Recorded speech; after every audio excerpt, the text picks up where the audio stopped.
Oh wait, they're second now. No, they are above the Broncos. At the moment, technically, as of today, they're not anymore.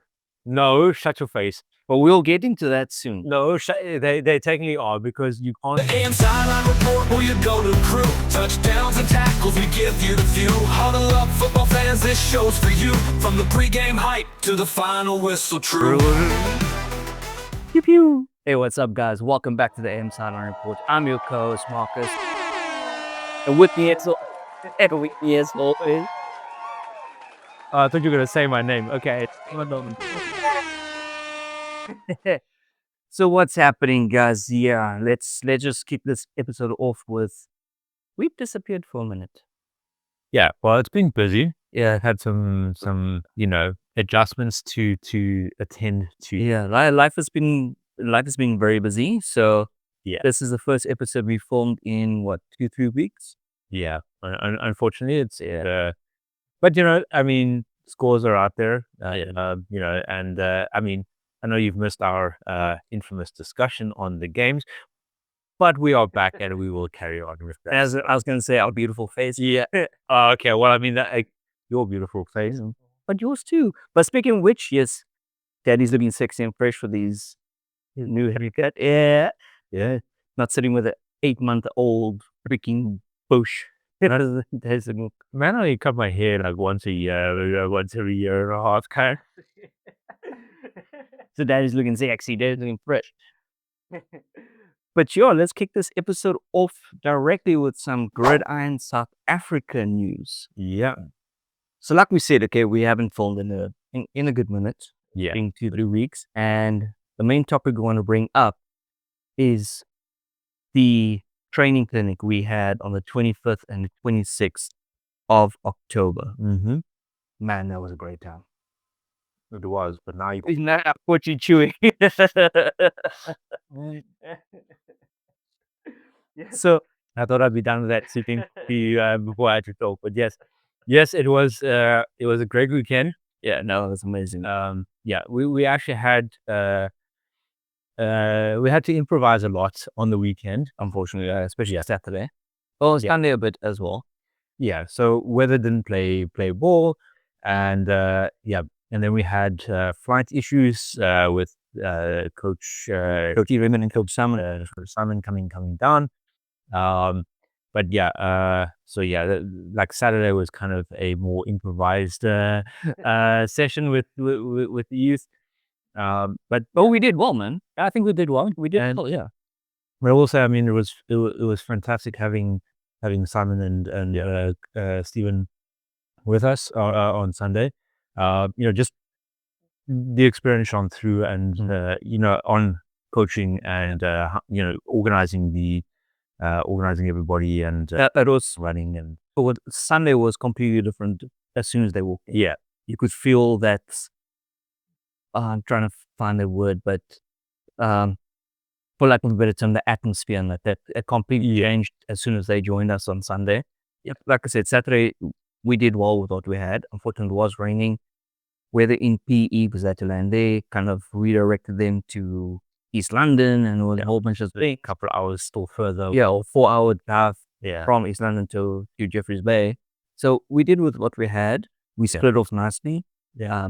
You took the kids and did some route running with them. I was teaching catching and throwing. Christina was teaching flag pulling, and Chris was teaching actual routes. Yeah. So we did quite well with what we had. Yeah. But unfortunately, Sunday was also a pain with the rain. Yeah. Well, Sunday weather, like said, decided that you did well yesterday, but today we're going to get you. It was being stopped on Saturday, which is nice, around about 10 o'clock. Yeah. So at least we had the weather then, but we didn't have the coaches. The coaches.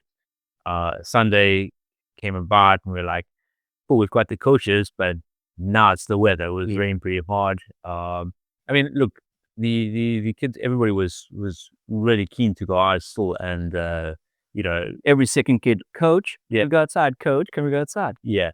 So they were still enthusiastic and ready to go, but it's exam time, and I don't want to get say, you don't want the excuse to come out that okay, well, because that also just demotivates parents to bring kids back. So Yeah. No, it's fair. yeah. So but yeah, it was an awesome weekend. Yeah. Yeah, a lot of interest. But we had between 30, 40 kids. Yeah. So that was pretty cool. So if any of you watching, if you have kids or you a kid watching, please comment down below and join our little local league that we're busy building. Yeah. We have the JBay Dolphins, we have the Black Marlins. We're still looking for coaches as well because we wanting 4 teams to start a little local division in Jeffreys Bay. Yeah. Which falls under Yaffle. Yeah. So I think to put into perspective next steps, right? We're looking to expand into the Eastern Cape right now for Jeffreys Bay specifically. That's local to us. We're looking to set up a youth league, under 13, under 15, and under 17 league for flag football. And that would ideally have like I said, like the league perspective to it, or have the local league running. And yeah, obviously there's, we need players and for each age group. So yeah, it's trying to grow that locally, also expand out into the Eastern Cape. And I think then also, if you are watching not in the Eastern Cape or around our area at the moment, and you would like, to get involved, I mean, contact Yaffle, the guys from Yaffle or Gridiron South Africa. They are more than willing to help get a league going wherever you are. So I mean, it just grows the sports generally across the country. Yeah. And that's ultimately we would like to have at least a local leagues feeding up into a provincial league, and then obviously selections for international games and that type of thing for the South African country team. There is talks of that happening right now, so we'll just awesome. And I mean, you've got the Olympics coming up as well. Yeah, obviously I don't know youth wise whether there would be participation, but there is already. I mean, IFAF already has a bunch of international leagues on the go. So I mean, yeah, that's there's participatory or participation into that in those leagues, and then also it serves as a great feeder for the adult team. So in a year or two, the under 15s potentially qualify for adult league, and then that 2028 Olympics. So yeah, under 17s as well. So yeah, I mean that's potentially a huge pool of players that you can select from for a international Olympics game. Exactly, and represent the option. 13, yeah. That's going to be awesome, man. Yeah. That's going to be freaking amazing. So like you said, comment down below if you want to join us, or reach out to Yaffle, reach out to Gridiron South Africa, and they will get you in touch with the correct people, because we want to grow the sport in South Africa, man. We want to put South Africa on the map with flag football and American football. Also, just to highlight, I mean, it's there's no restrictions. Like I said, there's under 13, under 15, under 17. So there's generally all age groups turning up. You're welcome, boys and girls. Especially goals. Goals is a big problem at the moment. You need goals. Yeah, that might come out sounding wrong, but you know what I mean. But yes, we would like girls to participate in the sport. It is accessible for them as well. Yeah. It is an outlet for them.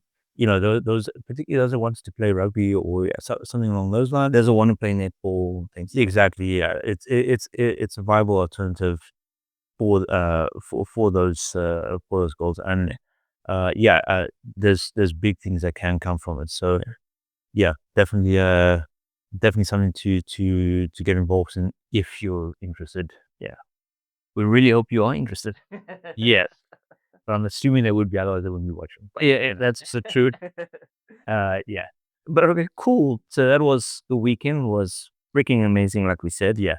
And we've had a couple of practices. We have since then. Just as a general group. more just to encourage additional players to participate.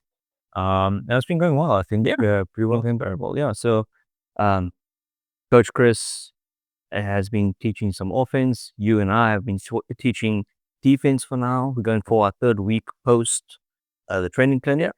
Things are gonna be great, man. Yeah, things are gonna be amazing. And then and then from January we'll start setting up leagues and splitting into teams, setting up leagues. Yeah. So stay tuned and come join us. Yeah, please come join us, please. But cool, let's move on to some NFL game highlights of episode, right? Yeah, Cool. I've got an itchy back, so there's like a point on my back. Give me a sec. Back. I was gonna scratch for you. All right. Yes. Sorry. NFL news. Where we at? But or NFL in general. Yeah. Where are we at? Yeah. So we're gonna hop off straight into some game coverage. Yeah. Like I said, we haven't filmed for the last 2-3 weeks, so we're missing week 8, week 9. Also, that's 2 weeks. Yeah. We can always ad hoc. I mean, post cover some insights. Yeah. Into that, but let's kick it off with week 10. Yeah. So we're not gonna have you guys sit here and listen to all the scores and all our talking about week 8 and week 9. So we're gonna jump directly into week 10. So Thursday night football was the Broncos versus the Raiders, and the Denver Broncos beat the Raiders 10-7. Wow. 10-7. Then it was Sunday night football, Indianapolis Colts versus the Atlanta Falcons, and the Colts beat the Falcons 31-25. I just will add that was in overtime. Yeah. It was 25-25 at the at the end of regular game. And fortunately, Colts came out, seemed to struggle quite a bit against the Falcons. But like Falcons did pretty well, but like we said earlier on, the Falcons, something's happening with the Falcons. I don't know where they almost beat the Patriots 2 weeks ago or whenever it was. Almost beating the Colts now. Yeah, but the Falcons have the strongest passing defense in the league at the moment, right? They've given up the fewest passing yards across all teams. The average is the lowest, and they've given up overall the fewest passing yards in the league for the current season. So against pass heavy offenses like Daniel Jones, like Greg May, or that's particularly offenses that tend to rely heavily on the pass game. Those types of offenses are going to struggle a bit more, I think, than games that, or teams that can mix it up a bit. Pass rush, or have the alternative kind of options. So look, I mean, I will say the Falcons are looking more of a unit now, or more of a coherent unit now than what they did earlier in the season.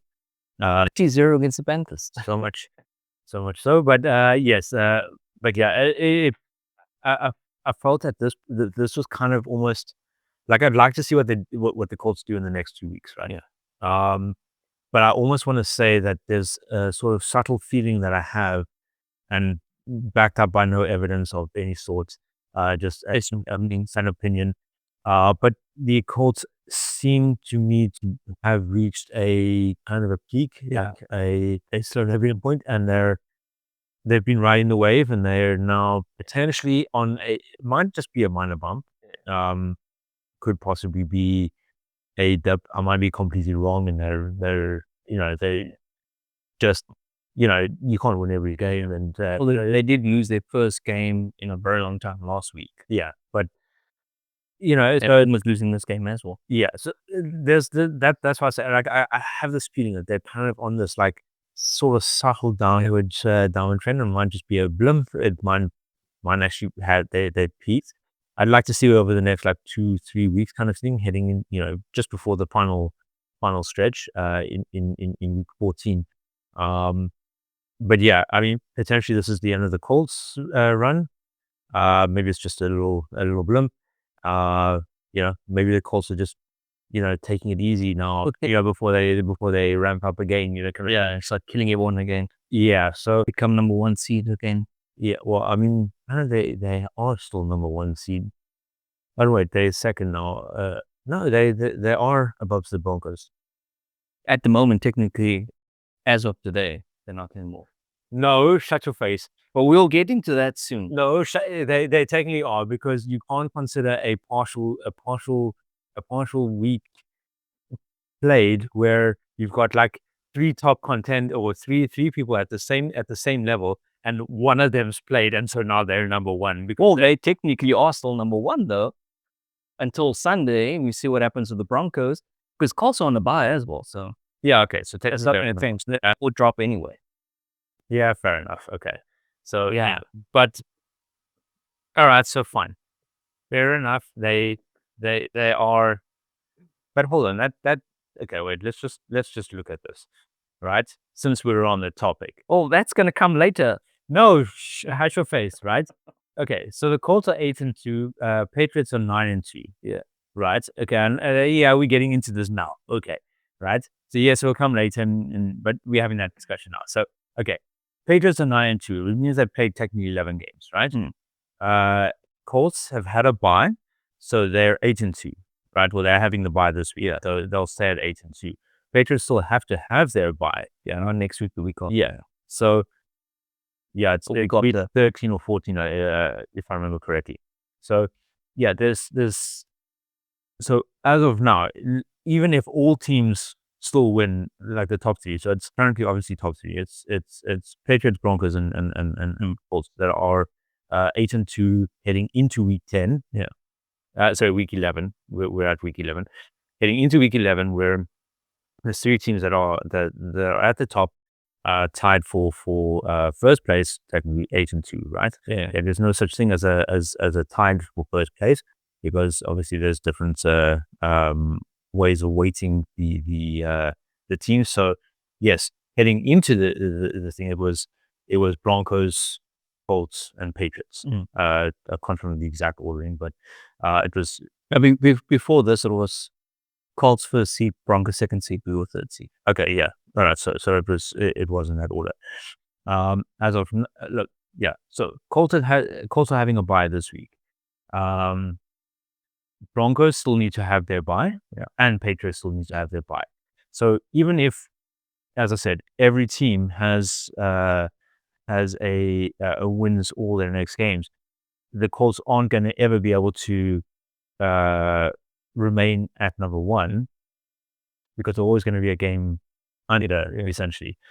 The only way to level it out is once every team has had their bye week, which I think the Patriots is the last team of those 3 to have their bye. So yeah, we would have to wait until week 13, 14, whatever kind of thing, to actually get a actual definitive answer.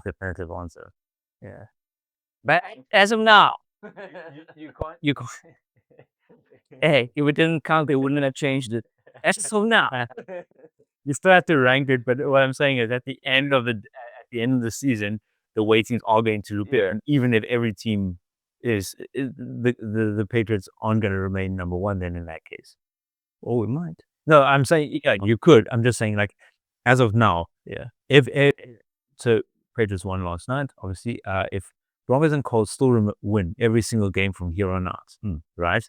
The only way to get a true answer, like who is ranked, is once all the teams have had their thing. So yes, you kind of you can't look at it now and go like, okay, yeah, technically now, as of right now, they are ranked number 1, but Broncos come up and win on Sunday. At the end of the week, they're going to be number 1. But we know can't do a crash way through. We know that. In fact, that's not going to happen. No, we don't. I had the Broncos to win. I know you do. And you said Eden as well. You know the Broncos are going to lose, even though you picked them, because the Chiefs, with those reps, they're not going to let them be fun. There we go. Yeah, we know this. Yeah. So let's move on. It's getting heated up in this place. All right. Yeah. So I did interrupt you. So week 10, we at Sunday night football. We only covered the one. So we spent an hour on it. All right, let's go. Next one. We're to the next game. New York Jets versus the Cleveland Browns, and the Jets beat the Browns 27-20. Yeah, Browns messed up there. Yeah, the Browns was terrible. It was a close game-ish, but yeah. Anyways, sorry. Yeah, unfortunately. Then we had the Carolina Panthers versus New Orleans Saints, and the Saints surprisingly beat the Panthers 17-7, which you called, and everyone else is still shocked about that. But in saying that, Rattler has been benched. Yeah. And Shrao, I think his name is Zhao Shia. Starts right. I mean, he was picked number 40 overall in the draft. He's been literally sitting there waiting. He's biding his time, waiting for his chance to get in there. First game in, and he's showing some promise. So yeah, I mean, what did you say when we beat the Panthers? Oh, it's just the Panthers. Let's see when you play against a different. Okay, so you want to run that? You want to run the same thing against the Saints, right? Okay, I mean, make that same call. We'll see how the Saints go. I'm not saying, I'm not backing the Saints, right? As I'm not. Yeah, things might change. Yeah, Definitely. It's another team now, right? Yeah. You under different leadership, different or stewardship on the field defensively. Defensively, I'm still not liking them. But offensively, there's a potential change-up, right? Which can have far-reaching impact on how the Saints come out and play the rest of the season. So, yeah, look, I don't think they're making Super or these playoffs. Well, not a chance. They're 2-8 at the moment. Yeah. But there's a good chance they finish the season strong. And imagine they win the last couple of games. Good gracious. Yeah, that would be so. Yeah, so I'm just saying it could be. It could also just be first time on the field, and everybody's expecting the Saints to do X, Y, Z, and they did ABC. Yeah, exactly. So it's a bit of a different mix, and Yeah, but everyone is still shocked about that. But anyway, moving on to the Tampa Bay Buccaneers versus the New England Patriots. And the Patriots beat the 6-2 Buccaneers 28-23. 23. I say through. 23. Now that game was a good game. I thoroughly enjoyed that game. Yeah. Quite tight at one point. It didn't look too tight. 21-10 for the Patriots. Like it was a two-score difference, and then there was a move by the Bucks in third quarter somewhere, or early into fourth quarter. I think it was third quarter. They got Banks touchdown, brought it up to 21-16. Was it 16 or 17? I'm sure it was 17. They went for. Yeah, that's right. Yeah, they went for the 2 points, and then we were going for another one. Beautiful pass to Hollins, stunning pass. Then we were in the red zone. Drake May gets picked in the end zone. Yeah, thought their game's going to change completely, but then Trayvon Henderson just pulled out some gorgeous stuff. Yeah. And then I think the Bucks finished off with field goal, if I remember correctly. No, they scored because they were 16. Oh yeah, 16. So they scored another. That's a 7. Yeah, they scored another touchdown. Yeah, but that was a great game. How many games made? 4. There's lots more to come. There was 1 week there was like 13 games only, but in general it was like 17 games. So yeah, there's a lot of games, man. They all blend into one at some point. And it's also week 10, so week 10 could be blending in with week 2. Yeah, you're still remembering something from or week 9 even. Oh wait, I'm sure that. Oh wait, they're not even the same team. Damn it, that happened a couple of episodes ago as well. We were talking about. I can't remember what team it was we were talking about. But but I made a note about this one. That was like a couple of weeks ago. Wasn't it Chargers or something? I think it's possible. But now we're trying to over analyze our own episodes. Stop making middle things, man. It's hard enough as it is keeping the games in your head. Let's move on before we over analyze everything. Yeah, including our lives. Let's pull ahead. That might be sad news. The Minnesota Vikings taking on the Baltimore Ravens, and the Ravens beat the Vikings 27-19. Mm-hmm. Then we had, oh my goodness gracious, probably the most shocking game of the week. Yeah. We had Miami Dolphins against Buffalo Bills, and the Dolphins beat the Bulls 30-13. Yeah, that was just, I mean, look, somehow the Dolphins suddenly learned how to play football again. My goodness. The Bulls, I don't know, they started out promising. Beginning of the season, it was like, okay, there was this point. This is the team that's probably going to be end as top of the division. They're going to playoff contender. They probably going to finish first seed and then get the Super Bowl this year, yeah. actually potential Super Bowl candidates. Once we ended their winning streak, Yeah. in week 5, it was downhill from there. Yeah, Because they lost to us, then they lost the next game.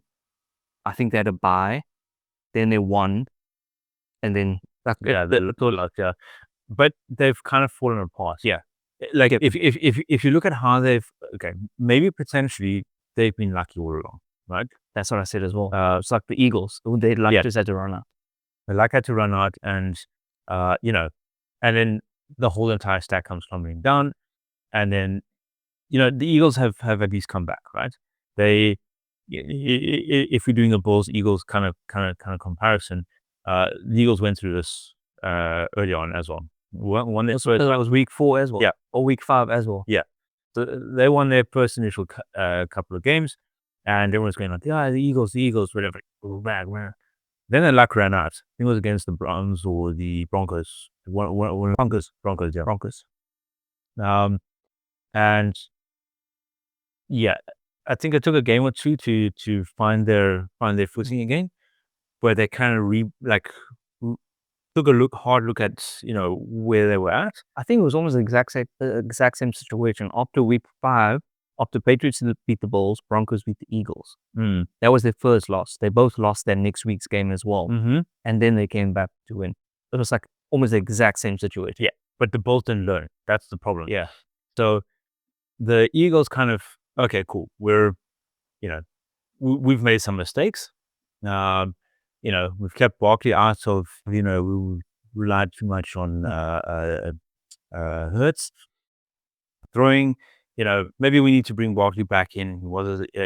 And so they've adjusted, and I think they're actually doing really, really decent. Okay, we won't get to the game that Monday night we bought, but yeah, they've kind of adjusted, and I think they on a stretch now. Yeah. Obviously we've also just closed off the trade. Yeah. The trade deadlines and things have come. Eagles making a number of changes. One particular of note for me is obviously Jay Alexander, who's they bought from the Ravens, or traded from the Ravens, because Alexander went from Packers to Ravens, and now he's at the Eagles. Yeah. Anyways, but yeah, so the Eagles kind of learned, and they've slowly been fixing their problems along the way. Bulls, on the other hand, have not. Yeah, if you're going to go 30-13 against the Dolphins, you definitely not. Yeah, look, I will say the Dolphins did come out strong and hard. And also, I mean, the Bulls played the Chiefs last week, right? Well, yes, Chiefs, yeah, it was last week, yeah. So there's something to be said maybe for like potentially as well. They put a lot of prep into going up against the Chiefs. They're thinking, Dolphins is an easy game. It's the easy game. We don't have to focus too much. They're 2-8 or whatever. That's what they thought in week 4, I think. Yes, I know, and they struggled, but they won that, and I think they thought, okay, look, if we can go up against the Chiefs and take them, then we're good. Like as long as we put the prep in for the Chiefs game, it's a big game. Let's beat them, and then Dolphins will be the walk in the park kind of thing. Could have done that as well. I actually thought the Bulls were back after they beat the Chiefs like that. Yeah, they were 31-21 or something like that. Yeah, one would think, but then again, as well, maybe they just got a little over eager, and maybe they're partying too hard, and decided, look, you beat the Chiefs. Let's go. We don't have to worry about. So mistakes are being made. Yeah. And I don't think it's one or two mistakes here and there. It's big mistakes that actually need to be corrected, and it's going to take like a game or 2 or 3 even of good hard play to actually come back. And I mean, if you look at the way the Chiefs played, the Bulls played on against the Dolphins. Yeah, it was. Yes, they did not work on, right? Oh, yeah, it was. It was The fumbles, the interceptions, even from Josh Allen. Yeah, Obviously from Josh Allen. Yeah. Holding on to the ball way too long, kind of thing. At one point, he was holding on to the ball for like 10 seconds. Yeah, I don't know. It just tends to. Yeah, I don't know. Something feels off about the Bulls, and I don't think at this point, like I'm hard pressed to consider them as Super Bowl contenders. Yeah, our discussion a couple episodes ago is not looking very promising. But there was something I was going to say. Like, I'm curious to see what happens in week 17 when we face them again. Very curious to see what happens then. I think it's going to depend on position, right? Obviously, Patriots are on a win streak at the moment. It's only 8 wins straight. I know, but so they're on a win streak. They're looking strong. They are possibly Super Bowl contenders, and I think depending on how the rest of the season goes, right? If Bulls suddenly have like a resurgence kind of thing, and start trying to come push back, I don't think they're going to. You see, this is the thing, right? Depending on how the Patriots continue the rest of the season, if the Patriots fall apart, then the Bulls stand a chance if they win all their the majority of the rest of the games. If it comes down to like a close shootout, right? You guys are pretty close in scores, or like both, I don't know, 13-2 kind of thing, or something along something that's stupid along those lines kind of thing. Okay, not that the Bulls have really lost more than that, but you get what I'm saying. So okay, call it 12-4, 11-5 or something, right? So you're both at 11-5. Let's say, or you're at 11-5, Bulls are at like 10-6 or something, or I don't know, some random thing. Yeah, then it's going to be a close game. Yeah. I think because then they'll be fighting for division title, or potentially they're obviously going to have to go on a bit of luck and such. But I think if there's a wider gap, so there's no ways they're going to take the division kind of thing, then I think they'll just be playing for the playoff position. So 5, 6, or 7 in seed in the playoffs. Yeah. Obviously, keep trying to want to try and be as high up as what they can. But they'll settle for that. Yeah. And if they've already got that, like that's in the bag kind of thing around week 17, I don't think they're going to play much. They'll be resting for. Yeah, they'll say the wrong team. Yeah, 100%. So there's a lot of ifs and things, and I think we were still quite far away from. Yeah, only going for week 11 now. Yeah, or so about 6 weeks, 5, 6 weeks to go. Yeah, there's still a lot can change. Yeah, definitely. Well, our next couple of games is things either Bengals Giants or Giants Bengals. Then we have 5. Then we come back and then Bulls Ravens Jets. So we have to see how it goes. But cool, moving on to the next game, we have the Chicago Bears versus the New York Giants. And the Bears beat the Giants 24-20. A lot closer game than I expected. Yeah, that's for sure as well. Then we had the Houston Texans versus the Jacksonville Jaguars, and the Texans, with a comeback, beat the Jaguars 36-29. Yeah, goodness. Jaguars up at one point, I think 21-10 or something. Something along those lines. By the end of the second half, end of the first half, second quarter, it looked like, might as well turn the TV off. Yeah. if you're a Texans fan, just forget about it. The Jaguars got this. Yeah. You know, it's pretty much game over. Yeah. And yeah, I mean that comeback. Comeback games. I Yeah, think they scored 4 touchdowns in the last quarter or something like that. yeah.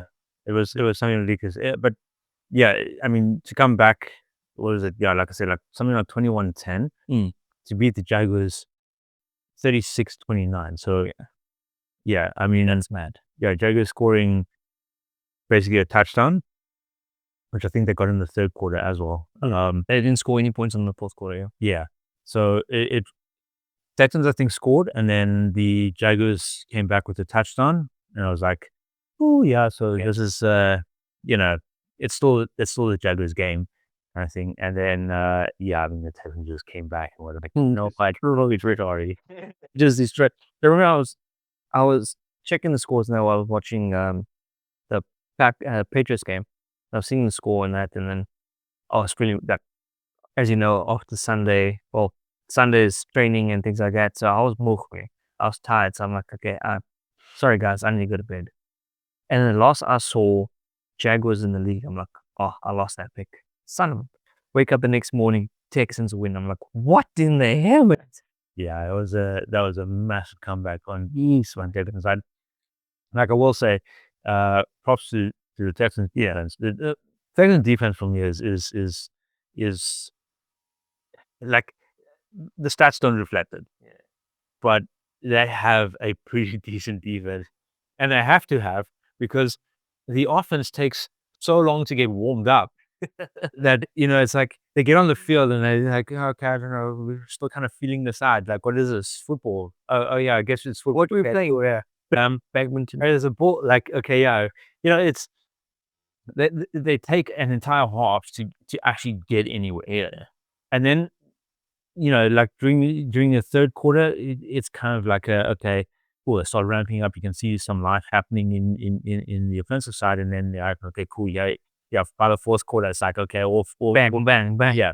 But it takes so long to get there that it's, you know, and the defense on the other side is like, oh, guys, you know, like give us a break here, you know, like they kind of play too hard at football, right? It's effectively defense is entirely on the field in the first half, and then the offense is like kind of almost entirely on the field in the second half. Yeah. Like, it's like, yeah, you guys go on, do everything, and then at the end of the first half, it's like, guys, we need to rest. Like you've got to do something here. Like then Okay, it's fine. like, okay, fine, we'll get on the field, you know, and like you guys sit on the side, like we'll this. It's hilarious. Okay, moving on to the Seattle Seahawks versus what? No, nothing here. It's I thought I said something wrong now. no. Moving on to the Seattle Seahawks versus the Arizona Cardinals, and the Seahawks destroyed the Cardinals 44-22. Yeah, that wasn't even a close game. That was just bad. My goodness, the way the Seahawks played. Yeah, I think they put up, I think it was 3 touchdowns from offense, 2 from defense, both from fumbling, or sacking Brissett and fumbling the ball, yeah, picking up and going through. They just thrashed the Cardinals, man. yeah. But I mean, you know, people laughed at or said, you know, or not laughed, I guess, but questioned. Let me rather say, what's his? No, I just forgotten the QB's name. Donald. Donald. You know, like, okay, why doesn't he stay with the with the Vikings? And then, you know, Well, they're like the first couple of weeks, he wasn't really performing at the Seahawks, but out of nowhere, he just came in. yeah, but I think that's I mean, even look last season with the Vikings. Also, yeah. They yeah, that okay. Initially, they still won a couple more games, but look, yeah, with Donald. But in saying that as well, I mean, this season has been completely, like, I don't know. It's yeah, it's like nobody knows what the hell is happening. Like even the experts that you like, you know, you follow on you know, across the interwebs kind of thing. The interwebs. Everybody is like, you know what, I don't know, they give up on, you know, Centers out of nowhere, he's got like 5-6 wins. Yeah. Instantly. Colts, Patriots, Yeah. Broncos. it seems that you weren't expecting to have such a drastic difference in outcome last season compared to this one. And teams that you expected. Yeah, The Ravens, Chiefs, Bulls. Dolphins. Yeah. Yeah, They were pretty decent last season all of a sudden. yeah, So the whole league just everything kind of just changed around. Like everything is changing, and nobody, and then you think something's settled, right? Yeah. You're like, okay, cool, right? So yeah, I think we're on a good patch, or we're like, this team is, we know where they're standing, and then you watch a game or two, like a week or two passes, and it's like, I also don't know anymore. Like, no, 100%. This league is just completely for this season, particularly it's like, and that's also, going back to your Patriots. Not saying it will happen. I'm just saying, they're not in two at the moment, but who knows what happens by the end of the thing. They could just, like, from now lose. Yeah, exactly. Yeah, which won't happen. We drafted Ray. Nah, that won't happen, man. We can't just fall apart like that 4 weeks later. Yeah, we actually, if they're going to lose, like they go on a losing streak, right? I'm gonna dig up this thing. I'm gonna play it on the episode where I'm gonna, like, say it, and then I'm gonna make you eat your words. I'm gonna write them on paper, and then you make you eat them. I didn't make the banner. Make the banner. Don't be so ugly with me. Okay, moving on. Washington Commanders versus the Detroit Lions, and also the Detroit Lions just thrashed the Commanders. 44-22. Exact same score. Yeah, back to back. Exact same score. 44-22. Field funnel that. Yeah. That was the next couple of games was exciting. San Francisco 49ers versus the Los Angeles Rams, and the Rams beat the 49ers 42-26. Yeah. I mean, look, I think we had the Rams to win in that anyway. Yeah. But I didn't expect that. I was expecting a lower score, honestly. Like, the last time they met, the 49ers beat the Rams in overtime, field goal. So yeah, this was a thrashing. Good gracious. Then we had the Los Angeles Chargers versus the Pittsburgh Steelers in another shocking game. Chargers beating the Steelers 25-10. Yep. Grandpa Rogers, don't know what he was doing on that field. Yeah. Look, I mean, Stafford. Yeah. Yeah. Oh, Matthew Stafford's Rams. Yeah. What's his name? Justin Herbert. Yeah. So yeah. You always get confused between those two. Like, I keep thinking, anyways. But yeah, so Herbert actually has, like, a decent, it doesn't look like it half the time. But then when I don't know, for some reason they're like, oh, okay, cool. I guess we're gonna do this. And then, like, okay, this is a game that we want to win. And then they go out and win it. Yeah. Every other game they're like, meh. I predicted Steelers at the game. I did not expect Herbert, because Herbert's also been very up and down. The first couple of weeks, him and the Chargers were undefeated. Yeah. At one point, and all of a sudden they just, like you said, they got up and just going down, and he was slowly getting there. So I didn't expect this degree. Like, the level of, is veterism a word? I don't think so, but they found it out, right? yeah. We make a couple words, but against Aaron Rodgers, I did not expect this one. Yeah. Veterism? It sounds like a word. It could be. I go with veteranism. Well, if 6-7 can be added into the dictionary, so can veterism. Yeah, screw that noise. Yeah, made up words for made up nonsense. Yeah, exactly. Anyways. Yeah, look, I mean, Herbert, like you said, he's the Chargers in general are just an unpredictable team. Yeah. What should be an easy game for them, they potentially just, don't play. Yeah, exactly. And then another, what should be an easy game, you go like, oh, okay, well, it didn't do so well last time. Easy game, and like wipe the floor kind of thing. Or, the same with more difficult or challenging opponents like the Steelers. Yeah, you think like, okay, maybe, but maybe not, and then who knows? No one knows anymore. Yeah, it's just if the Chargers are playing, flip a coin, because that's probably like the Same with the Cowboys. yeah. Well, I mean, at least we have some data potentially on where the Cowboys may or may not succeed. Yeah, outdoor field. Yes, yeah. If they're playing outdoors, chances are they're probably going to lose. Yeah. If it's indoor fields, then the Cowboys are back. Kind of thing. So there's some there's an anomaly in the statistics that isn't really accounted for. It's the type of stadium. Whether I'm going to get cold or not. It's the same apparently, if I remember correctly. Yeah, I remember reading something about the Falcons as well. But Man, yeah. I don't understand it, man. It's so weird. But anyway, moving on to Monday Night Football. Arnold's favorite team, the Green Bay Packers versus Philadelphia Eagles. Yeah, and just like the first game on Thursday, the Eagles beat the Packers 10-7.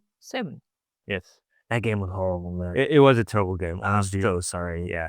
Good gracious. It was a difficult game to watch even. I watched the highlights. 30 minutes. I was like, halfway through, I'm like, should I continue? I'm like, let me finish it.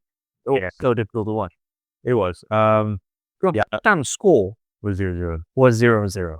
Yeah, it's actually, I remember reading something. Yeah, you mentioned the first time in, I don't know, 30, 40 years or something where there's been a complete shout-out of scores in the first half of and I think it might be in the NFC side. So I'm not entirely 100% sure what the clarification or the contingent factor was, but it was in some other thing.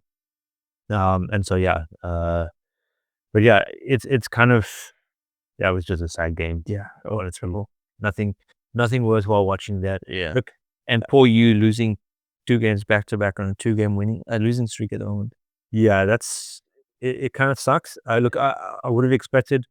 Yeah, fields were slippery. I know there was questions on slipperiness and that type of thing. But come on, it was a home game, bowling ground. We should know how to play on that. Exactly. And particularly around this time of year when the weather up that side is not exactly favorable, it's actually worked well in to our favor, to our advantage in previous games, or previous seasons as well. We've kind of enjoyed the let's call it home ground advantage, weather based against this is a new team around. Yeah, exactly. I'm not used to it. You guys are. Yeah. But yeah, I mean, just the way they played as well. Look, I will say the Eagles didn't fare much better. Yeah, 10 points. Yeah.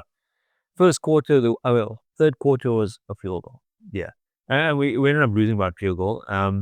Also, I mean, I don't know what they were trying, but the Packers last ditch attempt kind of thing. Again, also there's some weird clock management things, but anyway, it's kind of I question some decisions. I mean, that the Packers make sometimes. Someone's getting irritated. I try to roll with it because what else can you do? But at the same time, I think the last attempt the Packers made was a 64-yard field goal to try and tie the score, and the ball didn't. Yeah, McManus missed it terribly. Yeah. So I'm not sure why they try to get him to kick a 64-yard field goal to begin with, because if I remember correctly, he doesn't have the distance. Yeah. So, I mean, we have a backup kicker. When McManus was injured, for the last, 3 weeks ago, for 2 weeks or 3 weeks prior to that, we had a kicker that could actually kick, and he was hitting 60 yards kind of thing. Yeah. So yeah, I mean, use him. Yeah, exactly. But if I remember correctly as well, there was 30 seconds on the clock left. And you guys kind of ran that time out just for that field goal. You could have easily made another 1 or 2 plays. Exactly. And I don't get this idea. Like, okay, it's 64-yard field goal. You know the guy's probably not going to make it, right? Yeah. So He didn't have the freaking direction. exactly. So let's try and push maybe a little bit. Yeah, But yeah, help the guy out. another team. Help us. To so the inside of the Team to help us. Yeah. Oh, that's funny. So but again as well, like why were the Packers in that position? Yeah. To have to depend on a long ass field goal, to tie the score. Yeah. Half the people in the NFL can't really make that at the moment. Exactly. That's far as shit. Yeah. Cam Little just made a 68. Yeah. And that was shocking because that was And that's the record. yeah. So 64 is tied for. exactly, let's help the guy, that's not, and again, but that's what I was saying as well. Why run the clock down? Like questionable decisions. Could have easily gotten another extra 10 yards, make it a 54 Yeah, yard. He could have made that. yeah. No need to. Yeah. Anyway, let's move on. let's move on. It was disgusting. I'm upset. It's I'm gonna say it. Well, I mean, we're playing this week. Lord, why? Yeah. I just hope we have our stuff sorted. Like our bills sorted out this time. But because against the Giants, I mean, yeah. If you lose against the Giants, your hope is done. Then my season or my expectations for the Packers going anywhere this year is over.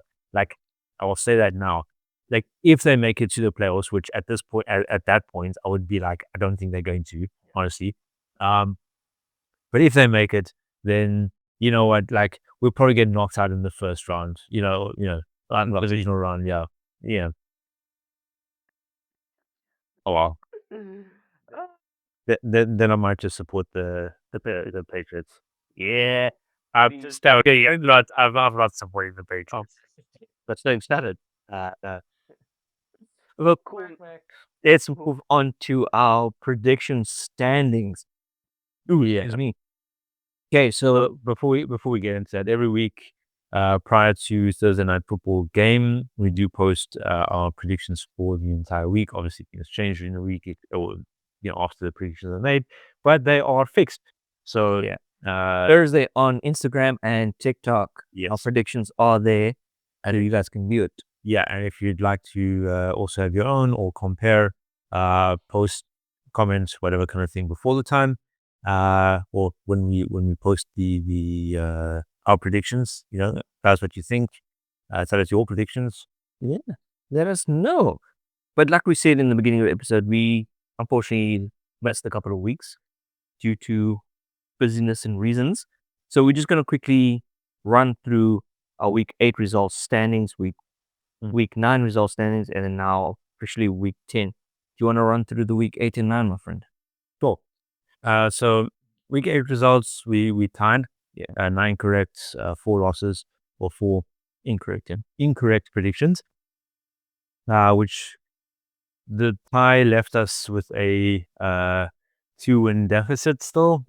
Kept us at the same level. So at the end of week 8, it was 74-72 to Marcus. Week 9 still in the lead, baby. Yeah. Week 9 had a bit of a slippery a couple of how do I put this nicely? I had a kind of lapse in judgment on some couple of games.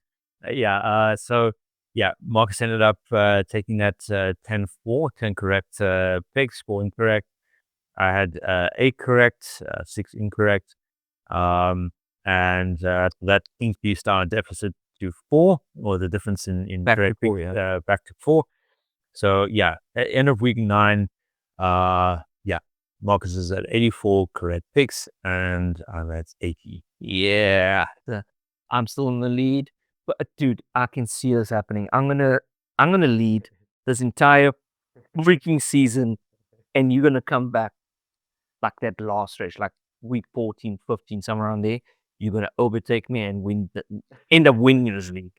It's like I say, you don't have to win every game. You need to do enough to get into the playoffs. Just then you win your big rounds, and then you don't let the gap widen too much. Otherwise, it becomes a struggle to catch up, right?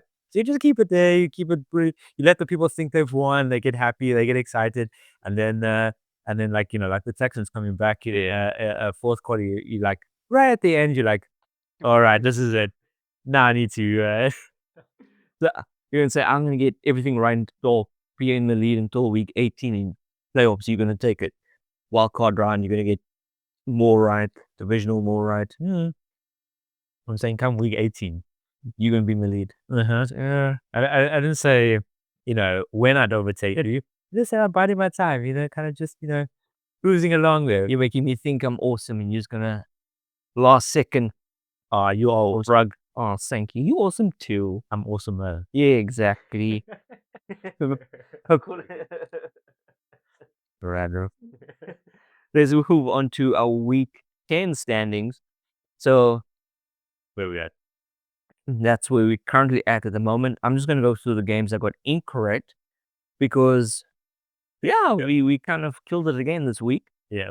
So the ones that got incorrect was Browns over Jets, Panthers over Saints, Bills over Dolphins, and Steelers over Chargers. Those are the ones that got incorrect. Everything else, obviously, I got correct. Yeah. So, I think, so I had the Browns over Jets as well. Jets obviously taking the game. Difference to you though is I picked the Saints to win. Yeah. Against the Panthers, and so I did get that right. You did. Also had the Bulls to beat the Dolphins, but we know that didn't work out as planned. So I got that wrong. Also had the Steelers over the Chargers. The Steelers to beat the Chargers. Who knows what happened to the Steelers there? And then what you got right, which I lapsed in judgment a little bit, but I really thought they might take it, was the Packers over the Eagles. Yeah. Unfortunately. Yeah, that was incorrect. But I guess that puts us 10-4 tied, right? Yeah. Again we tied. Both got 10-4.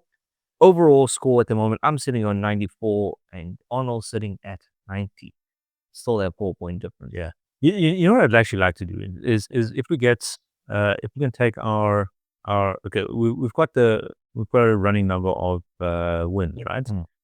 Maybe also keep the losses in there. Oh, I have it. Not on here, but I have it on the separate document where I keep all that. No, okay, because what I'm thinking is, I mean, like, comparing at some points our numbers to like the expert, because obviously see how we're faring. One of the expert pickers I've seen recently, we got 10-4 week 10. He's got 7-7. Yeah. CBS expert picker. Okay, so CBS is interesting for me. If we're looking at their pickers, because they're like, I don't know, every week, and there was that one week I know where I selected my picks, and then when I went to go check later on, I realized like, oh wait, this guy, I have the exact same picks as him. Oh, yeah. I said, no, damn it. Because that was at 8-6 week 9, right? Yeah. So it was like, oh, I've got the same picks as him, so I know I'm gonna get this is gonna be bad for me, like kind of thing. But like I find his article pretty interesting on like how he writes and stuff. But for some reason, I don't know why, but I find their predictions to be not that great. Yeah. They're kind of middling, kind of thing. They look, most of them are slightly up, or above. Wins are greater than let's say wins are greater than their or their picks are greater than their incorrect picks count. But I mean, I don't know. I kind of look at it and I'm like, okay, I think I'm doing better than this already, kind of thing. Like, but there was a guy I saw on TikTok. Was it yesterday? I think it was. I was just scrolling through, and Okay, so I'm sitting at 94. He's sitting at, okay, he could just be saying he did for the video, but he's apparently sitting on 107. Okay. At the moment. But that's not that far away. Yeah. It's okay. It's 13 difference, but Yeah. it's almost a one pick difference every week. Yeah. That's fair. Yeah, that's true. But what you were talking about earlier, and so at the moment I have under final score, I have 94 wins, 54 losses, and 1 draw. Yeah. You got 90 wins, 58 losses, and 1 draw. Yeah, that's so much better than the stats I've seen. Like some of them are like 78, correct. There was one that was I think 81 or something. There's somebody that was like 70 or 69 or something. And I was like, how like how are you the experts? Statistician pick thing or whatever. Hey, any news productions in the States, CBS, anyone, we can be your new experts. We Hit us up, comment down below, contact us by email. also keep in mind we do this part-time, right? Yeah. We have full-time jobs and shit, so Wait until we're full-time. Oh, we're going to be killing it. You guys going to want to have us on your shows. But yeah, let's move on. So Okay, so yeah, we just passed halfway. Yeah. Of the season. Yeah, of the season. Yeah. Yeah. When I said season, I was thinking TV show. I'm like, wait, that's not correct. Yeah. We just the official mark is 9 weeks in. Yeah. 18 weeks in total for the season. but unfortunately we missed that week. Yeah. That was at the end of week 9. Yeah, sure. But also, I mean, looking at it at halfway, it's sometimes better to get a better perspective, like a week or so later, kind of thing. Yeah, no, that's fair. Yeah. So yeah, we've completed week 10, heading into week 11, and yeah, I mean, look, again, as we mentioned earlier, is we discussed earlier, there's the entire league's upside down. It's changing. It's chaos, man. It's freaking madness, man. Yeah. But absolute craziness. Yeah, but yeah, you were gonna say, Yeah, so what we were going to do after week 9, what you're going to do now is we're going to, seeing that we just passed the halfway mark, let's run through the divisions and take a look at the current playoff pictures between AFC, NFC, and see how things are currently sitting. And then we can compare again, obviously, at end of week 18 to see where we are. So I'll go through the AFC side. So my team's AFC. You go NFC. What team is NFC? Yeah. Cool. So AFC East at the moment, top of the division is the New England Patriots with 9 wins, 2 losses. Then we have the Buffalo Bills at second, Miami Dolphins at third, and New York Jets at fourth with 2 and 8 wins. They are currently struggling. so we don't count the Jets because Yeah. Jets aren't gonna make this. There's no way Jets gonna make it, right? Dolphins probably not either. Dolphins not either, but they have a potential to come back, and Yeah, if Ravens can get there, like everyone else is saying, yeah, and maybe Dolphins still. okay, but you're looking at the Dolphins at 3-7 at the moment, and you've got the Ravens at 4-5. Yeah, that's true. It's a bit of a look. It's not much of a difference, right? Slightly better though, yeah, for the Ravens anyway. So yeah, and also considering that the Ravens have, well, let's say the Dolphins have played an extra game, compared to the Ravens. So yeah, not looking positive for the Dolphins. Yeah.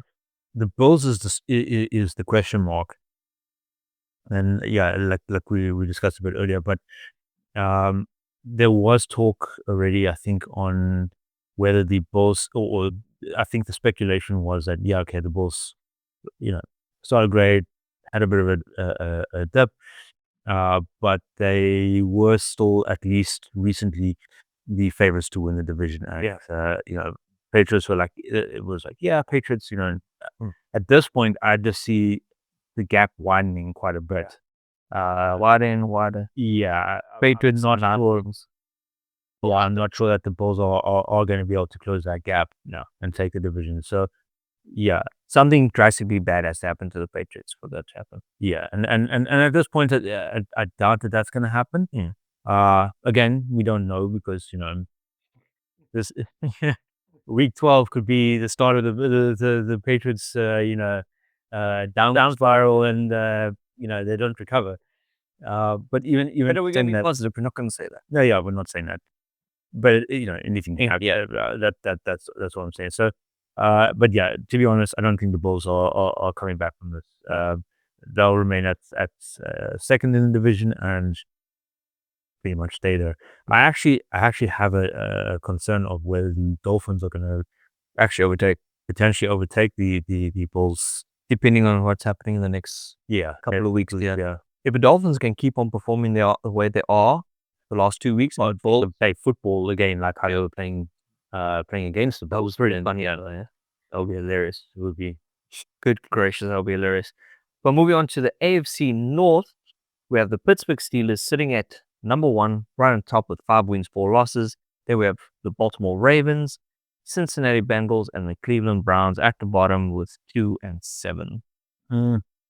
Yeah, so I think here we can discard the Browns. Yeah, kind of. And Browns are. I don't see Bengals making it either. I wouldn't count them out yet, and here's my concern, right? So we're looking at the AFC South, AFC North. Yeah, right. The only team that has above a 500 is the Steelers, and that's just barely. Yeah, that's also fair. 556. Yeah, I mean the Ravens. Okay, so the Steelers are currently in first place with 5 and 4, right? Yeah, but the Ravens are sitting at 4 and 5. Yeah, it's one game kind of difference, and the Bengals are at 3 and 6, which isn't that far behind either. It's actually is very close. And then we get the Browns 2. We don't 5, 4, 3, 2. Yeah. But yeah, so I mean, okay, the Browns I don't think have what it takes anyway to come back. Down the last stretch of the second half of the season. But at this point, I kind of think it's going to be a close call between the Steelers and the Ravens, and I think the Bengals are throwing a spanner, or potentially able to throw a spanner in the works there. I think so. Well, not with the defense that they currently have. I mean, they can put up as much points as they want. Yeah. Look at what week 8, I think it was. Yeah. 42, 46. So that was that disgusting game where the Bengals defense just forgot that they were playing. Yeah. Or it was against the Bears as well. Yeah, it was against the Bears. But the Bengals defense has to be like the worst. Okay, they're actually not the worst defense, but they're there. Yeah. They're like for anybody that watched that game, yeah, that was rough. There is no way that you can vote or that you can rate the Bengals defense. I would take the other team. Whoever's lower than the Bengals, I'd take their defense over. I trust the Bengals defense for anything. So that was bad, man. That was terrible. So unless they can fix the issues, defensive wise, I have no problem with their offense. Yeah, our boys can put points on for you. They're doing a fantastic, phenomenal job on the offensive side. The defense, basically losing the game for them. Yeah, no, 100%. If they can fix that, they will throw a spanner in the works into that mix. It's basically like a coin toss for me on who's actually going to take the. It's actually a lot tighter than I thought or remembered. Yeah. Moving on to the AFC South, we have the Indianapolis Colts with 8-2, Jacksonville Jaguars, Houston Texans, and the Tennessee Titans sitting at 1-8. Yeah, there's only three teams in that division anyway. And one of them is far higher than the rest. Yeah. So look, the Colts will take this one. I don't think divisionally wise, no one else is coming back. I don't think they any of the other team or any of the other two teams stand a chance. The race for second though, and then also which, I mean, given. Okay, so yeah, all right, I'll get into that now. But so the race for second, Jags at 5-4 and Texans at 4-5. There's a really tight race there. They're not the Steelers and Ravens. Yeah. Now, also, if you look at it, right, so if you're looking at playoff potential pitch, kind of thing, like, okay, obviously first team in each division has the automatic go to kind of thing. So it's the first 4 spots. The last 3 are then based on position in the conference. But if you look at, okay, so excluding in each division so far that we've mentioned, so that excludes the Patriots, the Steelers, and the Colts, right? Yeah. All the rest of the teams, Bills are 6-3. We've got the Ravens at 4-5, Bengals at 3-6. Okay, that's maybe Dolphins at 3-7. We've got the Jags at 5-4 and the Texans at 4-5. To me, the South seems like the stronger there's more potential. Actually, the AFC West as well. Okay, yeah, we haven't gotten to it yet. Yeah, all right. So, but I mean, like so between the rest of those 3 or the three divisions that we've covered so far, the South for 5th, 6th, and 7th seed in the playoffs is kind of like, it's kind of a bit of a question. Like, they're all kind of more or less in the same place, all very, very close. Yeah, all extremely close. Okay, so if we go to AFC West, we have the Denver Broncos sitting at number 1 with 8-2 wins. We have Los Angeles Chargers, Kansas City Chiefs, and the Las Vegas Raiders with 2-7. Yeah, Broncos and Chargers, Chiefs 5-4, but Chargers 7-3 and Broncos 8-2 as well. Okay, so we mentioned this earlier, but nobody's going to allow the Chiefs to go 5-5, right? Yeah. So Chiefs will come back at some point, but again, Broncos. Okay, so they're playing the Broncos this week, so maybe Broncos go 8-3, and Chiefs go 6-4. But yeah, I mean the Chargers are in the mix as well. Yeah. And I think it's 7-3. Yeah, like I'm kind of sitting there wondering, like, how the Chiefs get back to a first place. I don't think they're getting hit first. They're not going to make first place again. Yeah, so the least Broncos and Chargers just lose the rest of the games, Chiefs not making first place. Yeah. And there's no Raiders. We've got Raiders. I mean, do the Raiders know how to play football? Yeah, I don't know. I mean, they used to back in the day. Oakland Raiders, they used to play. Yeah. As soon as they moved to Las Vegas, they're like, Kimberly. Yeah, too much. Kimberly. Where's the money? Yeah, lights. Pretty lights. Put on black. But yeah, so the Broncos, I'd say the race there is between the Broncos and the Chargers. Yeah. Chiefs potentially coming in at second, depending on how, who ends up taking the first one and how well, those teams do compared to the rest. Yeah. So yeah, I'd put, like, say, again, excluding currently now with the comparison, so with all 4 divisions, right? So if you exclude the top, the currently top ranked team in each division, and you look at the second and third place, pretty much, I guess, across the board for each division, you're effectively looking at Chargers is effectively the top pick. Yeah. But then everybody else is like 5-4, 4-5 kind of. Yeah. They're all relatively really close. Yeah. For that third. Besides the Chargers, last 3 or last 2. Yeah. Because besides Chargers is Bulls as well. So it'll be 1, 2, 3, 4. Bulls 5. Or Chargers 5. Bulls 6, and then some mix up between those last couple. I mean, but that's assuming that the Bulls keep. Yeah. I'll keep it where they're at. I'm saying as it currently stands here. Yeah. But in general, that fight for the AFC playoffs is wide open. Yeah. It's going strong. Like, I will say the division leaders or the top team in each division is relatively settled. Yeah. That's most likely going to stay where they are at the moment. Yeah. I wouldn't say, like, for everybody else, it's kind of an open book. Yeah. We will have to see what happens. Okay, cool. All right. My friend, move on to the NFC for us. All right. So, NFC. All right. Let's start with the East, right? You've got the Eagles at 7-2, Cowboys at 3-5. Commanders at 3-7, and Giants 2-8. Right. So effectively, Eagles is just staying there. Eagles is like not going anywhere. Eagles is there to stay. Right. Between the Cowboys and Commanders, even the Giants, who's going to compete for second place? Yeah, at this point, I mean, like everybody else is in, kind of contention for second. But okay, let's maybe get to the rest of the league. That's actually shockingly low. It is, right? Like Eagles, and then you got everyone else. Big gap, and then everybody else. I mean, Eagles can chill for the time being. Okay, I mean, obviously, depending on where they want to be in, everybody tries to fight for first because home ground advantage. That's right, and you get the bye, right? Yeah. But yeah, I mean, but we've noticed that byes aren't always good.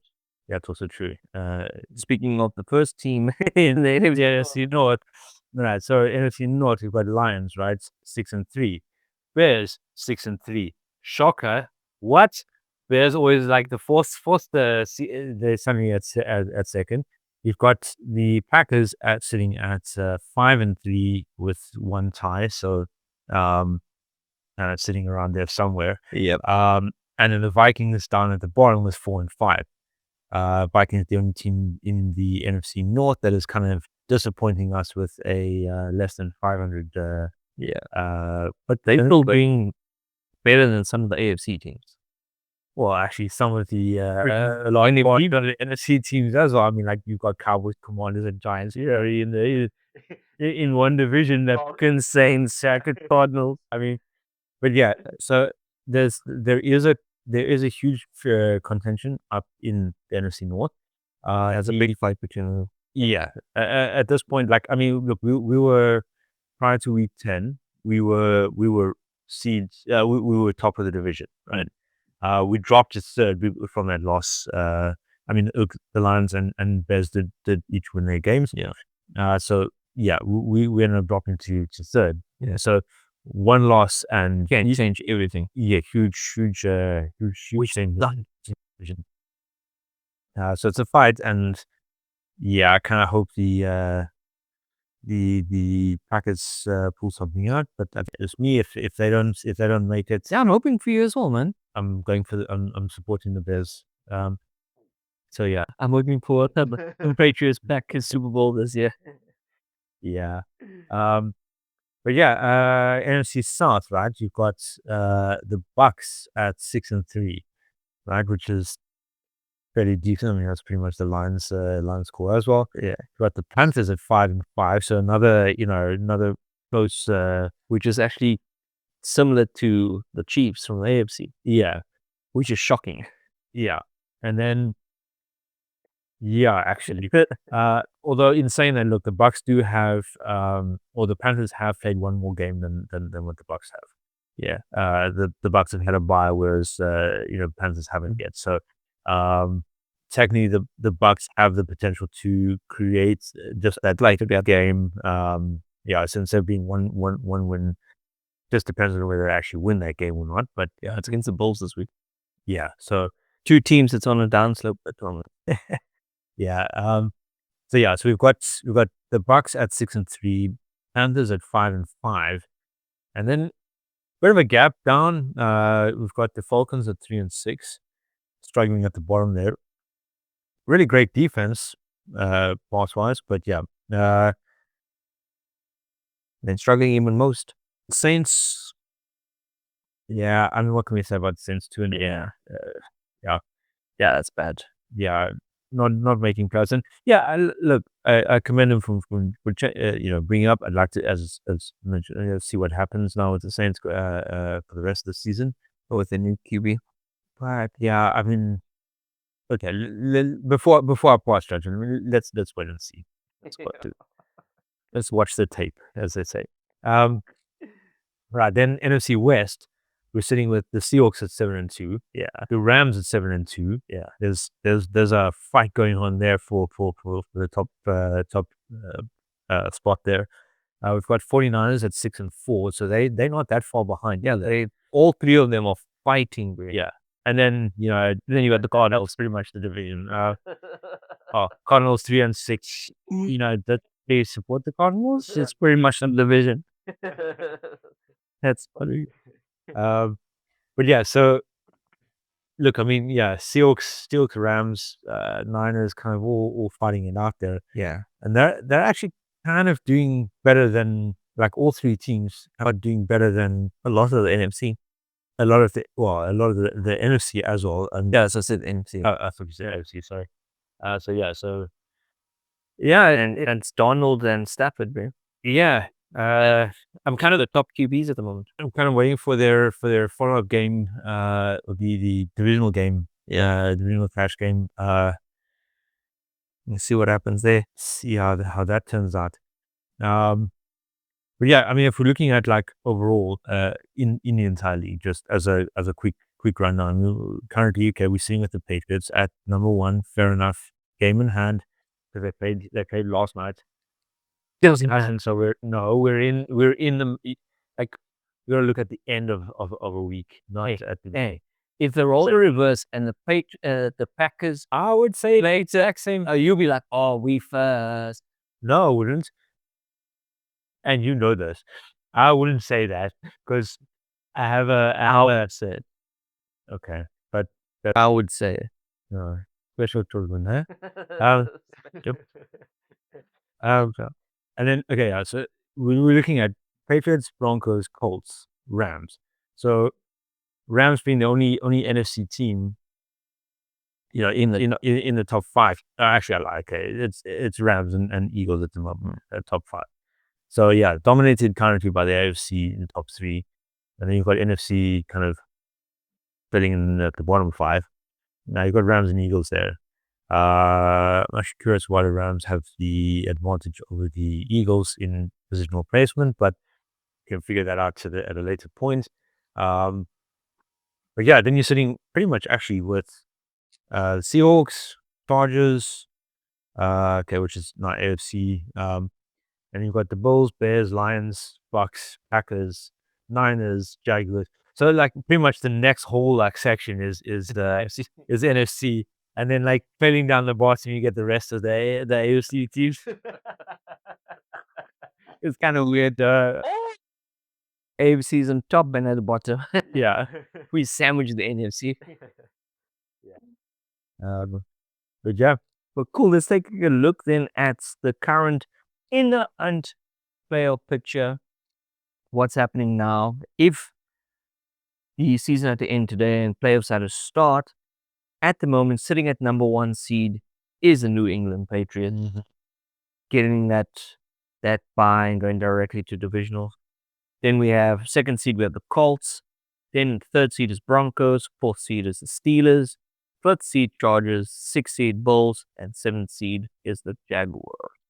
Yeah, but again, I mean, as we're talking about now, right? On like who's outside looking in, and it's all relatively close. Yeah, it's the Chiefs, Texans, Ravens, Bengals. In the next 4 spots, 12th is Dolphins. Yeah. So I mean, look, I mean, it's not likely that the Dolphins will get in, and neither maybe the Bengals, but at least, there's potential. Yeah, it's definitely.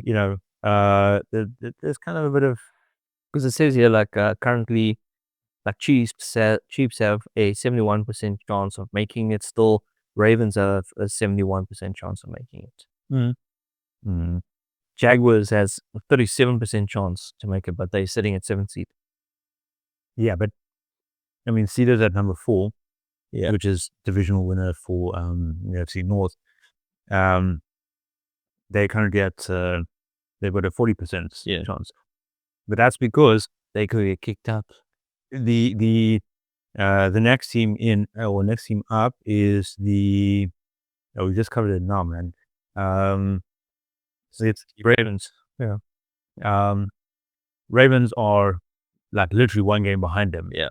So yeah, they could easily take it over. They could easily take it over. So it's kind of a bit of a, where it's sitting at.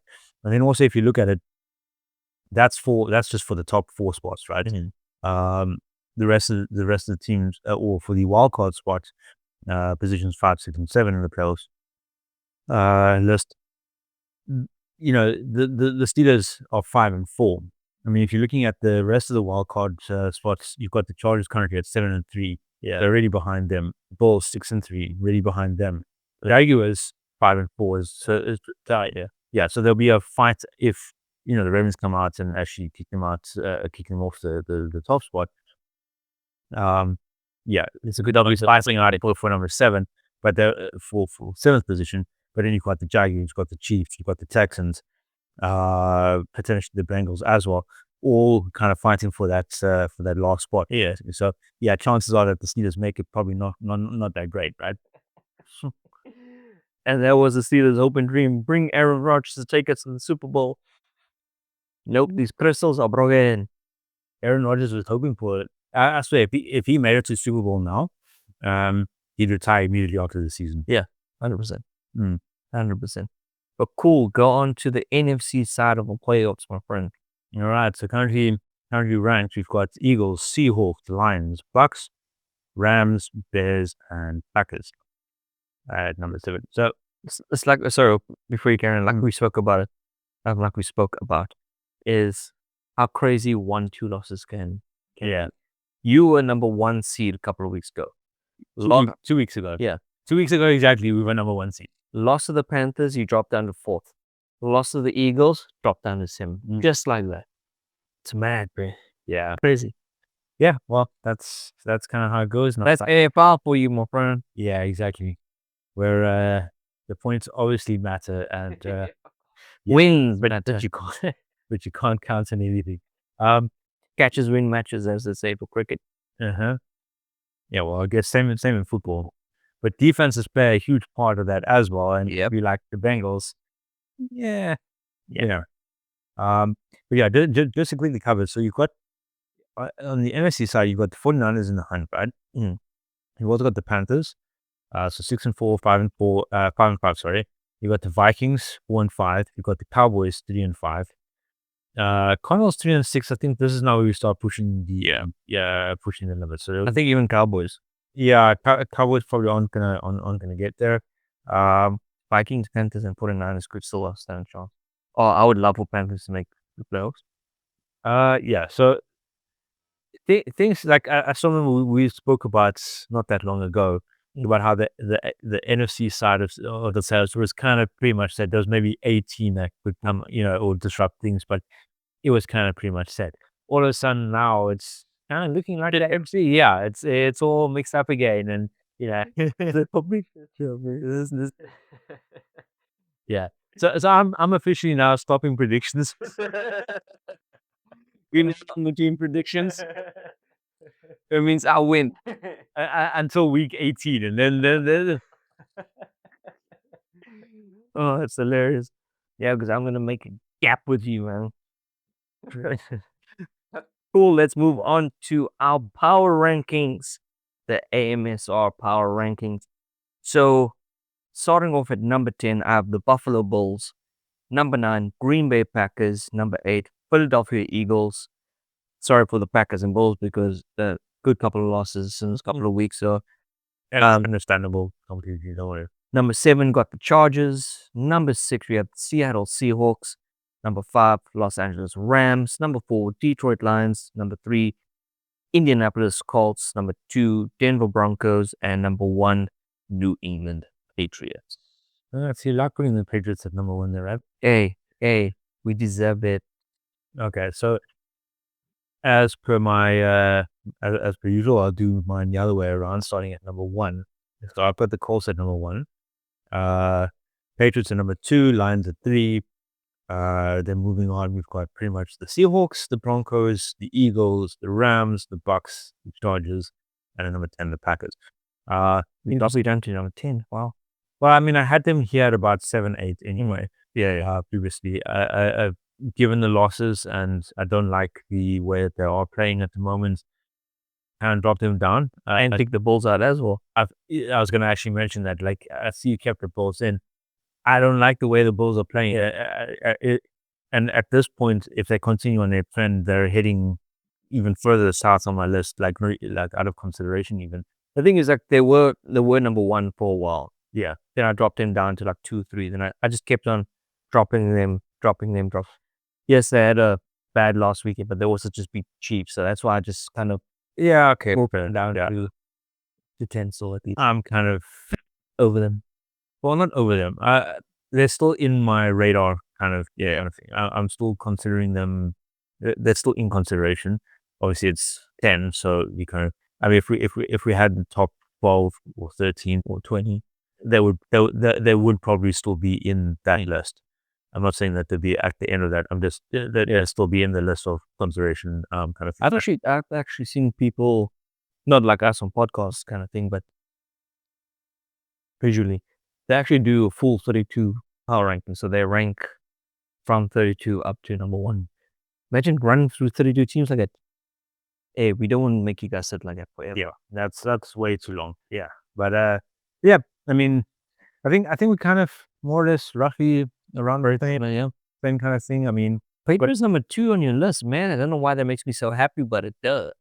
Yeah, well, I mean, they're playing fairly decently this season. Can't fault them at this point. So definitely there. Hey, you said you want to see how things go, and us beating Bucks this week, or this past week. Yeah, it was a good game, and yeah, we kind of put Baker on his face a bit. So yeah. So it's awesome. Long term for the Patriots. Again, we had a bad. You all had a bad season. Last season. This season, yeah. I'll forgive that, but because given that, I mean, I know you like old JBay, so yeah. He did start last season. Had a bad season. Yeah. That was also the coaching staff. And yeah. So again, I mean, Brissett was also around. Yeah. I mean, fair enough. And in this season, things have changed, or things are drastically different. So currently, it's like kind of 1-1, right? So yeah, was one of them, just a case of bad wonder, bad stuff, or maybe is it like one hit wonder this season? Can he hold up that level of play? Yeah, for lack of a better term. So yeah, we'll see. That's what I'm trying to get at. Everyone's been saying, including me, I haven't said it last season. Mentioned to you multiple times that he's our new Tom Brady. Okay? Yeah. Everyone thought, okay, Patriots are dead. They're done. Dynasty is over. Imagine we go in, win Super Bowl this year, and we pull off the same 20 years with Drake May and start winning it. Because I actually checked it up today because I was thinking about it. I was, planning the list. I'm like, wait, something feels very familiar about this season. Like, if we win the Super Bowl this season, and I went to look it up, and Tom Brady also won the Super Bowl in his second season with the Patriots. I'm like, oh, history with the NFL loves to repeat themselves, right? So imagine that. Just say yes, just say it. Okay, yes. You patronizing. No, I'm not. You know what I'm saying? Yeah. Because I'm. You do you, boo boo. You prawn. All right, but I guess that's enough on power rankings. Yeah. Can we get to the awards now? Let's go. Let's roll out the carpet and we'll do our AM Sideline Report awards. There we go. Kicking off MVP of the week. All right, so contenders. We kind of had a running back. The running back. Yeah. All running backs. Or three running backs selected. We had Jamal Gibbs in there, running back for the Lions. That was 142 yards rushed from 15 carries, but 9.5 yards a carry. There was 2 touchdowns in there. I mean, even picked up three receptions for 30 yards, 10 yards per reception, also leading to a touchdown. Then we had Trevion Henderson from the Patriots, actually 147 yards, 14 carries, or from 14 carries. That's about 10.5 yards per carry, 2 touchdowns in there, 55-yard touchdown and a 69-yard rushing touchdown as well. Those touchdowns freaking beautiful. They were pretty good, but watching that clip again, after Henderson scored that first touchdown, that 55-yard, They were winning the fan. Holy shit. Just see the words being marched, like, It was funny. but yeah, so those are the two contenders, but Well, honorable mentions, yeah. honorable mentions, yeah, sorry. Yeah, my word. Forgive me. But anyways, so honorable mentions, and then the selected running back was Jonathan Taylor from the Colts, 244 yards from 32 carries, 3 touchdowns, one of them being a 3-yard touchdown, setting a NFL record. It was a great run process against the Falcons, who set the record for the longest running rushing touchdown about 2 weeks back. And then he didn't. Yeah, exactly. He did it to them. But yeah, Jonathan Taylor pretty much carried that entire game, and so yeah, it was they basically he won the game. Yeah. I think right at the end of the game, one of the commentators was even like, this was a Jonathan Taylor versus the Falcons. Yeah, that was fantastic. Yeah, well done, Jonathan Taylor. On to team of the week. So honorable mentions, we had the Texans that had a fantastic comeback against the Jags. You have to give them an honorable mention. We have the Los Angeles Rams. Rams absolutely just destroying the 49ers, scoring 6 touchdowns, putting up 42 points. We had the Detroit Lions as well. It's honorable mention of the great performance from the Lions, also putting up 44 points, 5 touchdowns against the Commanders. But our team of the week, we had to go with Sam Darnold's Seattle Seahawks. Yeah, that was Also, just what a performance. Putting up 44 points as well against the Cardinals, scoring 3 touchdowns by the offensive team. And like we said earlier, 2 touchdowns by the defensive team, forcing receptive fumble, scrapping that ball, putting it over the line. yeah. I mean, look, Seahawks. It's kind of maybe a bittersweet in a sense. Yeah. No, maybe bittersweet's not the right word, but I mean, it was against the Cardinals, right? Yeah. I mean, Cardinals, like, I'd say proudest moment this season seems to have come against when, or actually no, it wasn't the proudest moment. They just forgot how to play. Oh, yeah. The least proudest. At least, yeah, that's the word I was. Yeah, So they're playing soccer. Yeah. So it's against the Cardinals. Let's be honest, right? But so I mean, I think just the way the Seahawks showed up and And shut it for a set down. yeah, I've actually seen. I think the NFL power ranking at the moment has Seahawks as number 1. Oh, yeah. Yeah, Actually, need to check that out. I see actually from NFL.com. there was someone else as well I remember seeing. Was it Brady? Because Brady also has like a YouTube channel. Yeah, I think he also had, or did he have Eagles? Or was it Bird? Can't remember. But anyway, moving on to game of the week. yeah. Honorable mention: 49ers Rams. Nicely, very good game as well. Nice, interesting game there. Rough game, but it was a good game. Athletics touchdown from the Rams. Yeah. But yeah, at the end of the day, it was between them and Buccaneers and Patriots game. Gave it to the Bucs, Patriots. Yeah, so a lot of back and forth, right? Yeah. Yeah, score doesn't necessarily reflect it. So especially like halftime kind of thing, yeah. Yeah. 21-10. Yeah. But I mean, it was a fantastic game, like we said earlier on as well. Like I think it was Bucks has scored first, then Patriots, 3 points from Bucks, a field goal, Patriots. Then it was Bucks, Patriots. Yeah. Pick from the Bucks in Patriots in the but it was just insane game. It was a good game. There's a lot of back. Yeah, obviously mentioned a lot of back. And but at one point as well, like Bucks started coming, like closing the gap down, and it was like, okay, well, maybe the Bucks have, actually like re-rallied and making a comeback. And they're like, I just like, no, wait, hold on a second. There's Lord breed this out. Because it was 21-16 at one point. They went for the 2-point conversion, didn't convert, and it was just like constant. Yeah. but not up and down, up and down. We did mention this earlier, though. Yeah, I know. Okay. I was mentioning it again. I know, repeating myself.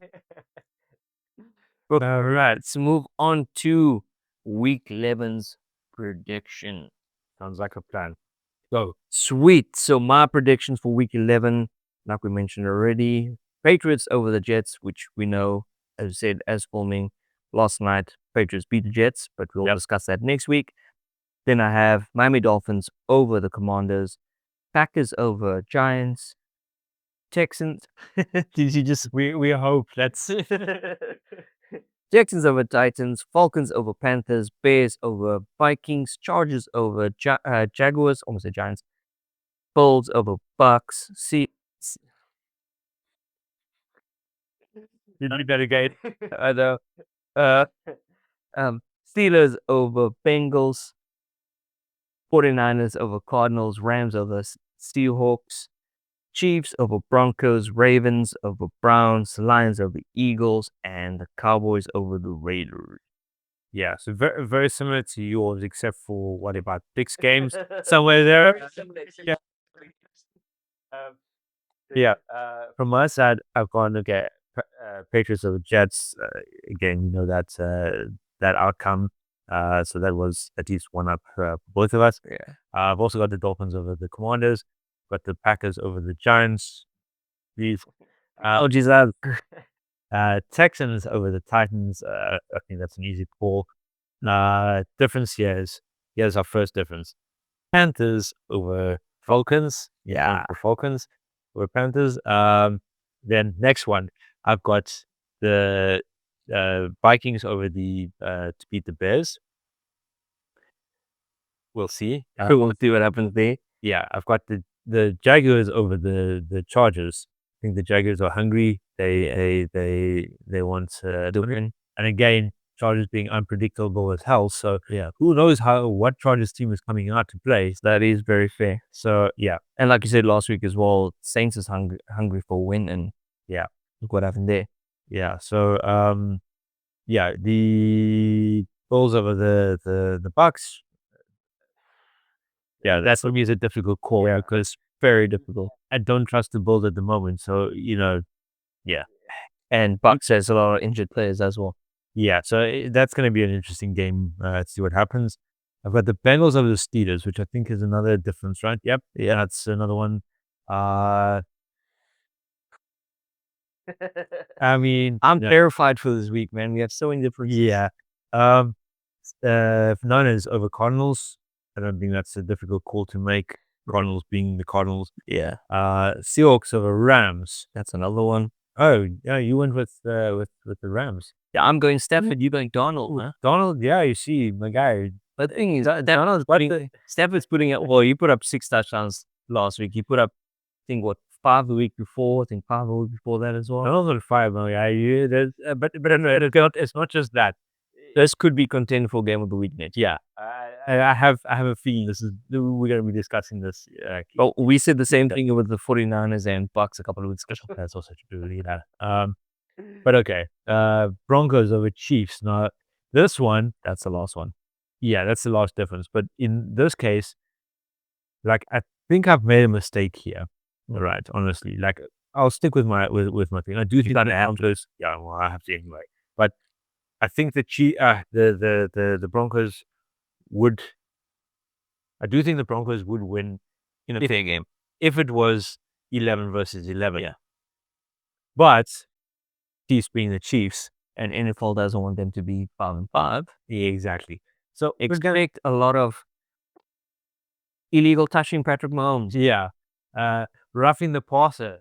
Nobody even touched the passer. Touch you. Yeah, Pass interference. yeah, illegal bullshit. Yeah. Oh, no. Yeah, it's going to happen, Bree. Yeah, what people getting pulled off the field because like unsportsmanlike conduct or whatever. Remember they made the rule a lot stricter this year.